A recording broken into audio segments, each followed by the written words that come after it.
नमस्कार, आपकी अधीरा से मैं हूं सुष्मिता और आप देख रहे हैं आपकी अधीरा। आज हम हैं एक ऐसी महिला के साथ जो कि बहुमुखी प्रतिभा की धनी है, जो समाज सेविका के साथ ही एक नेता भी हैं और घर को भी बखूबी संभालती हैं। हम बात कर रहे हैं सलोनी केसरवानी जी की।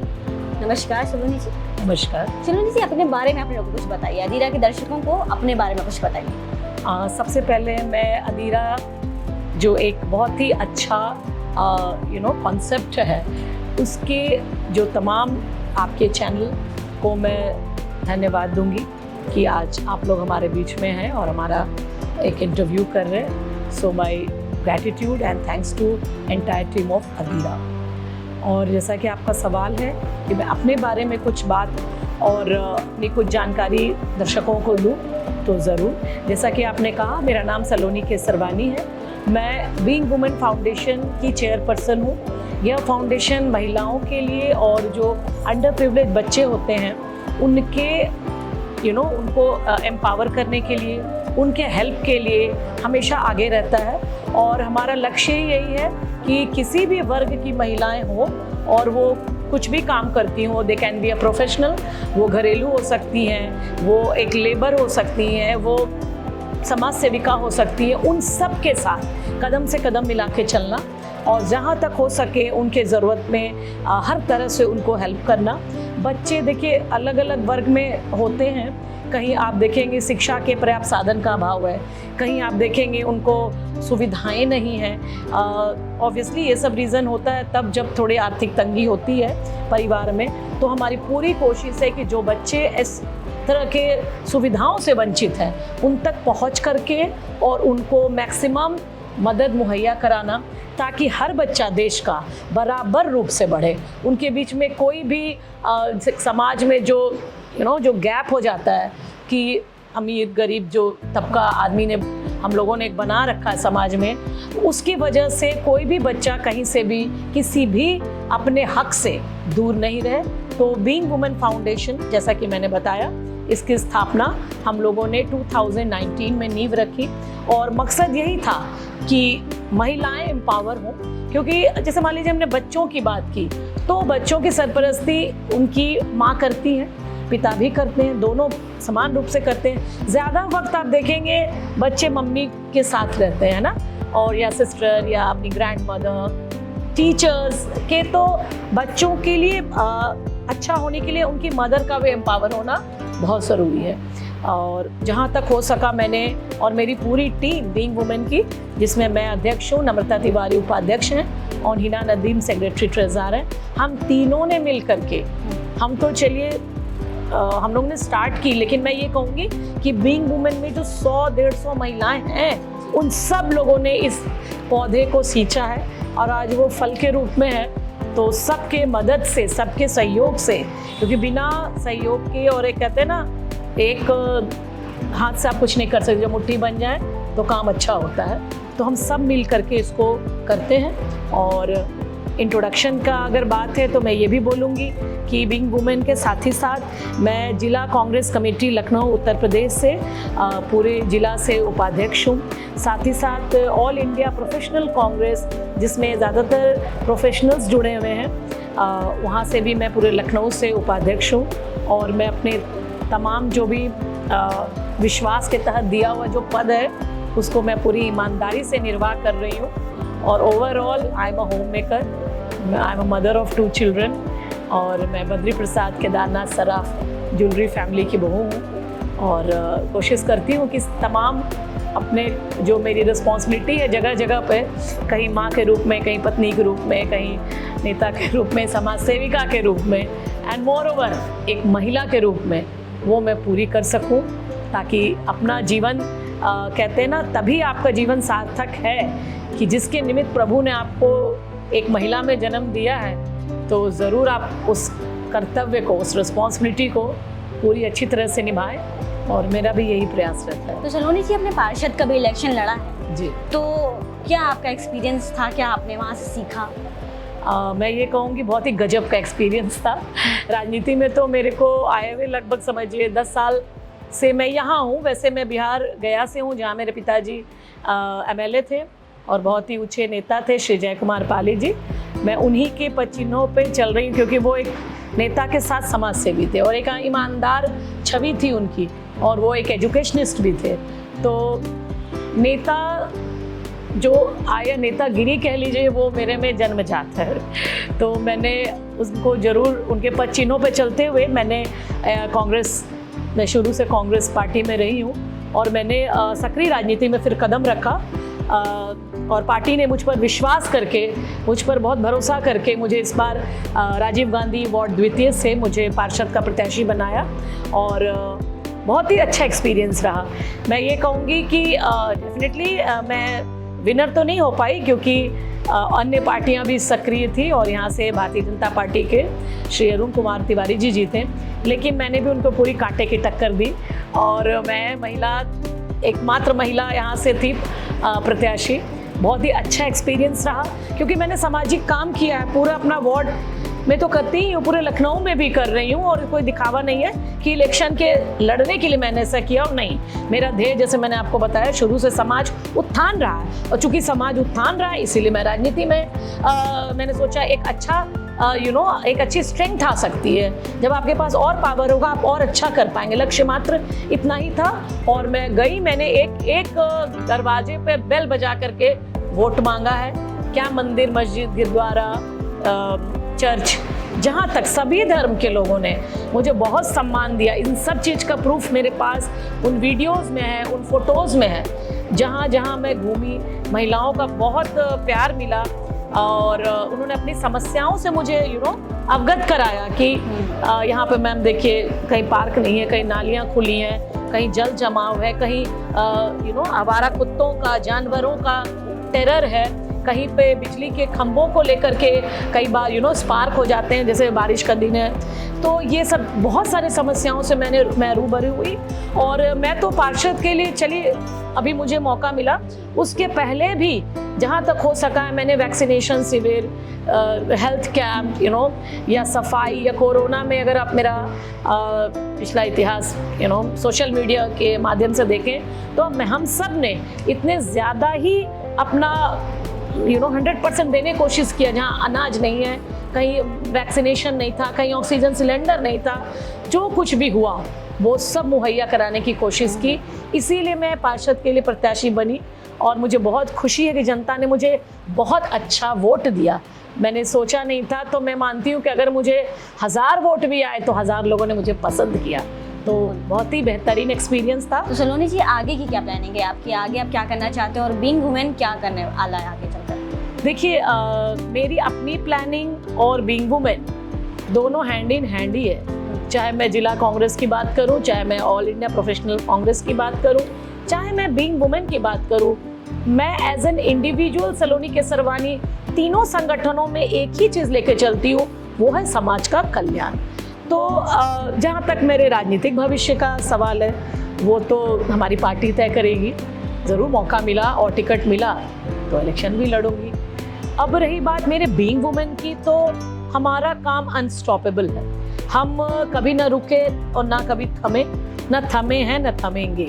अभी 14 जुलाई को विगत जो मेरे पिताजी की पुण्यतिथि होती है, उस डेट को मैं हर साल उनको श्रद्धांजलि के रूप में हम सब अर्पित करते हुए शहर की महिलाओं को हम लोग फेलिसिटेट करते हैं, जो डिफरेंट फील्ड में जिन्होंने नाम कमाया है। और ये ज़रूरी नहीं कि आप कितने प्रोफेशनल है, कि आप IAS, डॉक्टर, इंजीनियर ही हो। हम जैसे, आप जैसे बहुत लोग होंगे जो घर पे रह करके कहीं कुछ करते हैं, उन सभी महिलाओं में चुनाव करते हैं। हर साल 25 से 30 महिलाओं को मौका देते हैं कि उनको एक्नॉलेजमेंट किया जाए।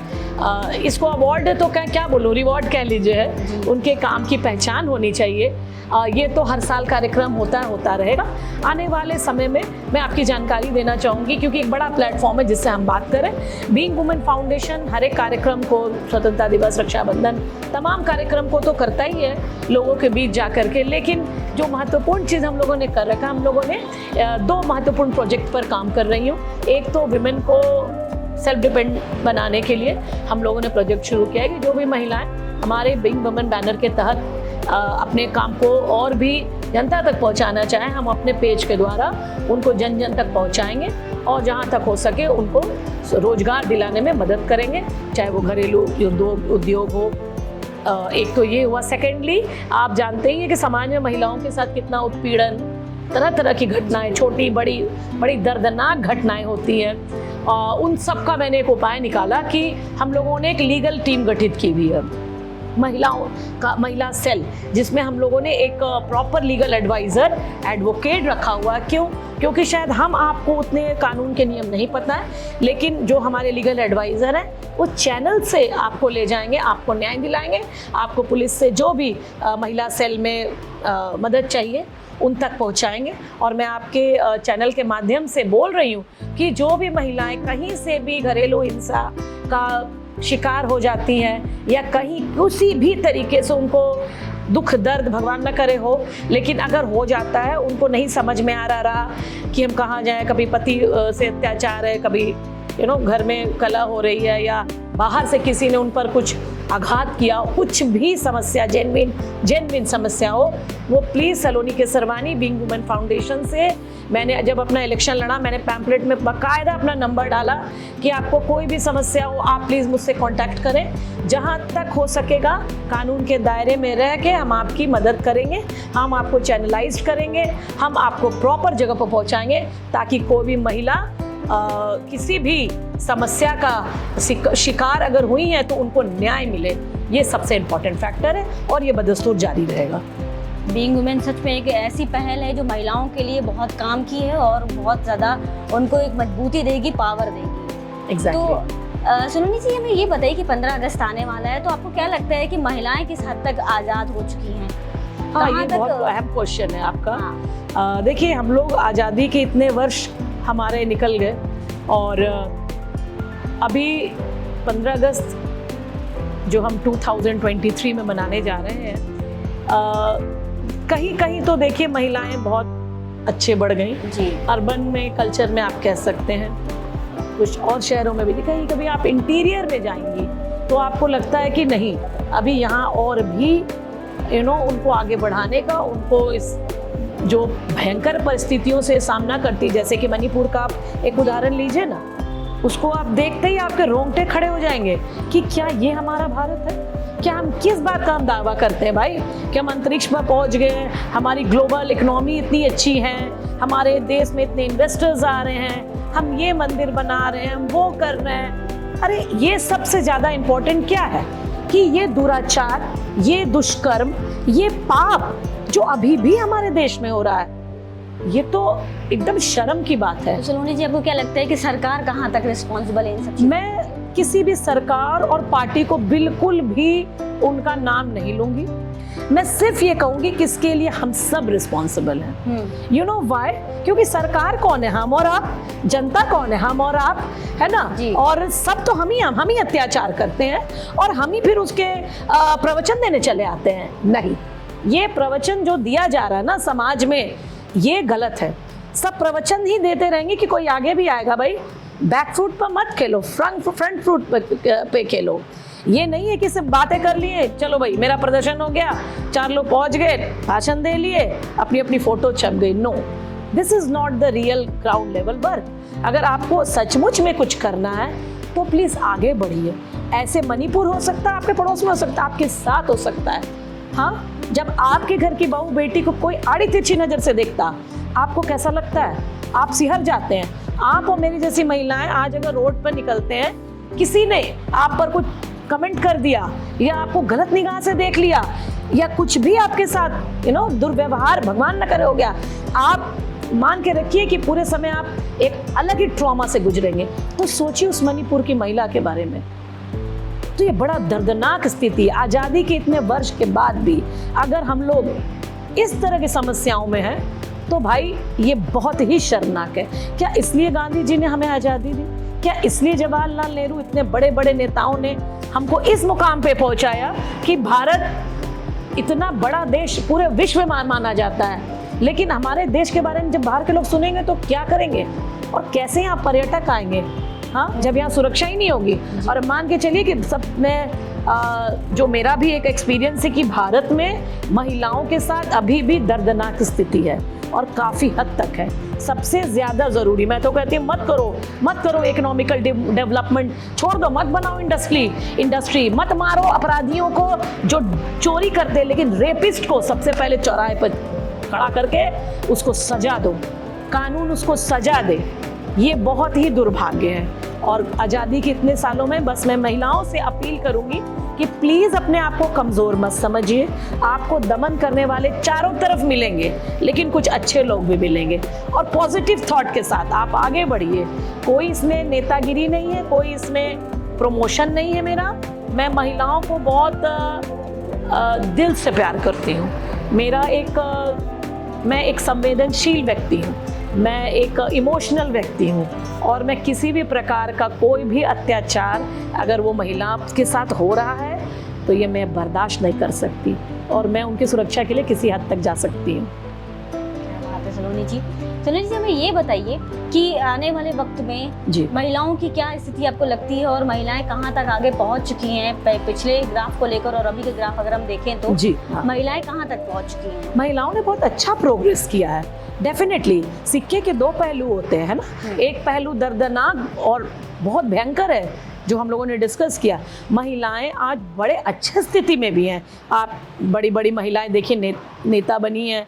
आप चाहे स्मृति ईरानी का नाम ले लीजिए, चाहे हमारे फाइनेंस मिनिस्टर का नाम ले लीजिए, काफ़ी लोग महिलाएं हैं यहाँ। बड़े बड़े यूपी में नाम है महिलाओं का, और महिलाओं ने अपना आर्थिक स्थिति तो बहुत बेहतर किया है, क्योंकि एजुकेशन में आजकल मैं देखती हूँ कि सब बच्चे पढ़ते हैं professionally, they want to stable and they want to earn for their self respect, है ना।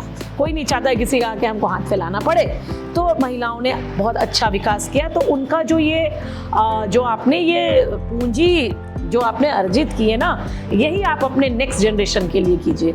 देखिए, ग्रैंड मदर से मदर से बच्चे होते हैं ना, तो जनरेशन टू जनरेशन अगर हर लोग विमेन को एम्पावर करेगा। मैं ही शादी करके आई तो मेरे पीछे का जनरेशन मुझे सपोर्ट किया, तभी तो मैं आगे बढ़े। तो एक कहावत है इंडियन सोसाइटी में, नारी न मोहे नारी रूप, सुना होगा आपने भी। इस जो कहावत को प्लीज हटा दीजिए, और नारी ना नारी की सबसे ज्यादा वो हो सकती है सपोर्ट। हाँ, आज आप और हम बैठे हैं तो मुझे आपको देख के खुशी हो रही है ना, आपको मुझे देख के खुशी हो, तो प्लीज अपना ही मत सोचिए कि मैं ये बन जाऊं, मैं वो बन जाऊं। अपने साथ लोगों को भी आगे लाइए, उनको ग्रोथ कीजिए, उनको भी एम्पावर कीजिए, क्योंकि अपने लिए जिया तो क्या जिया, है ना। सबके लिए जिए, आप उनको मौका दीजिए कि नहीं कि मैं ही सारे पोस्ट ले लूं, मैं रहूं, ऐसा नहीं है। और ओवरऑल शाहरुख खान का एक डायलॉग है, मैं हूं ना तो मैं भी हूं, और डेफिनेटली मैं यहाँ इसीलिए हूँ कि अगर मेरे हेल्प के लिए पास कोई लेडीज आती है, मेरे से हेल्प या कोई गाइडलाइन सपोर्ट के लिए, तो I am always there to help them, to guide them, to support them, whatever in the possible way. तो सलोनी जी, आप दिन भर कई महिलाओं से मिलती हैं, कई महिलाओं के प्रॉब्लम से डील करती हैं, तो आजकल की महिलाएं जो दोहरी लाइफ जी रही हैं, परिवार को भी संभाल रही हैं, घर को भी संभाल रही हैं, और बाहर भी देख रही हैं, तो क्या एक्सपीरियंस रहता है उन सबका? वो लोग कैसे मैनेज करती हैं सब चीज़ें? बहुत खास बात है ये, देखिए, है कि नहीं। महिलाएं बड़ी दो तरफा लाइफ जीती हैं। एक तरफ घर के भी पूरी जिम्मेवारी, बाहर भी उनकी इच्छाएं होती है। भाई, किसी की इच्छा है कि मैं मीडिया में जाऊं, नेता बनूं, या फिर मैं doctor, engineer, journalist, many profession. तो मुझे लगता है महिलाओं ने अपना बैलेंस किया हुआ है, और करना भी चाहिए। मुझे लगता है कि आपका मान लीजिए घर को ये नहीं सोचना चाहिए अरे मैं क्या हूँ, मैं तो होम मेकर हूँ। अरे आप सबसे बड़ी मेकर हैं, तो अगर आपने घर संभाल लिया है तो बहुत अच्छा आपने किया है। और अब देखिए ना, आजकल की जनरेशन के बच्चे वो कैसे फ्लैट में भी रह रहे हैं, अपना गृहस्थी संभाल रहे हैं, और पता चला वो एकदम इंजीनियर है, कहीं कुछ है, तो दे आर बैलेंसिंग ना। तो उनका भी हार्डशिप कोई कम नहीं है। महिलाओं के लिए तो मैं बहुत ही उनके लिए तालियां बजाऊंगी। मैं कहूँगी महिलाओं ने दोनों चीज़ों को बैलेंस किया हुआ, और अगर टाइम मैनेजमेंट करेंगी ना तो आप बहुत अच्छा कर सकती हैं। घर कला को मत पैदा कीजिए कि कोई भी नहीं करना चाहेगा। आप अपनी जिम्मेवारियों में नंबर 1 होइए, आपकी तरफ कोई उंगली उठा ही ना सके कि भाई आपका बच्चा भी अच्छा पढ़े, उनको समय दीजिए। तो आप टाइम मैनेजमेंट से काम करेंगी ना तो आप बिल्कुल बैलेंस करेंगी। अपने स्वास्थ्य का भी ध्यान रखिए, ये नहीं कि जो है पूरी जिंदगी दूसरों के लिए दे दी, अपने लिए भी 50%, अपनी भी लाइफ को हेल्थ पर, अपने सपनों पर, जो आपने सपना बुना होगा कि मैं एक्ट्रेस बन जाऊं, तो उस पर भी चलिए। और balancing is very necessary, time management. तो महिलाओं से ज़्यादा तो सुपर पर्सन कोई होता ही नहीं। जैसे दुर्गा माँ के 10 हाथ हैं, इसी तरह महिलाएं भी 10 हाथ से, 10 दिमाग से वो काम करती हैं। मतलब नारी एक रूप अनेक। नारी एक रूप अनेक और मल्टीटास्किंग, बिल्कुल आप कह सकते हैं कि वो हर जिम्मेदारी को निभाने की पूरी कोशिश करती है। लेकिन इंसान है, कुछ ना कुछ तो सब नहीं कर सकते 100%, लेकिन फिर भी मुझे लगता है कि महिलाएं तो डेफिनेटली वॉरियर है, सक्सेसफुल वॉरियर। जी। तो सलोनी जी, आपकी अदीरा के दर्शकों के लिए और अदीरा के लिए कोई खास मैसेज? जैसा कि आप देख सकते हैं, इसमें लिखा है अदीरा और हुनर क्वीन 2023। हुनर का मतलब ही होता है गुण, और गुण, स्किल, योग्यता, इसका एक अच्छा खासा परिचय है अदीरा। और मुझे बहुत खुशी है कि मैं अदीरा के लिए मुझे बोलने का मौका मिला। अदीरा के साथ जुड़ना एक उसी तरीके से है जैसे बीइंग वुमेन का अगला कदम, क्योंकि जो हमारा लक्ष्य है वही अदीरा का भी लक्ष्य भी है और ध्येय भी है। मुझे बहुत खुशी है कि अदीरा एक इतना अच्छा मुकाम है जो महिलाओं को एम्पावर कर रहा है, उनको सशक्त करने का एक बहुत अच्छी पहल है। और मैं अदीरा की पूरी टीम को शुभकामनाएं देते हुए ये कहना चाहूँगी कि अदीरा के साथ मैं हमेशा हूँ। जैसा कि अदीरा का मतलब भी है सशक्त और दृढ़, मजबूत। तो ऑब्वियसली ये सारी जो क्वालिटी मैंने महिलाओं के लिए डिस्कस की है, उसका जीता जागता सबूत है अदीरा। तो टीम अदीरा इसी तरीके से तरक्की करे और मेरा और मेरे पूरे टीम का सहयोग हमेशा रहेगा, क्योंकि हम दोनों का लक्ष्य एक ही है। So all the very best to Adira and the entire team. तो आज हमने बात करी सलोनी जी से, जिनसे हमें बहुत सारी जानकारियाँ मिली। धन्यवाद सलोनी जी हमारे साथ जुड़ने के लिए। तो ऐसी हस्तियों को जानने के लिए देखते रहिए आपकी अदीरा और हमारे चैनल को सब्सक्राइब करना ना भूलें। धन्यवाद।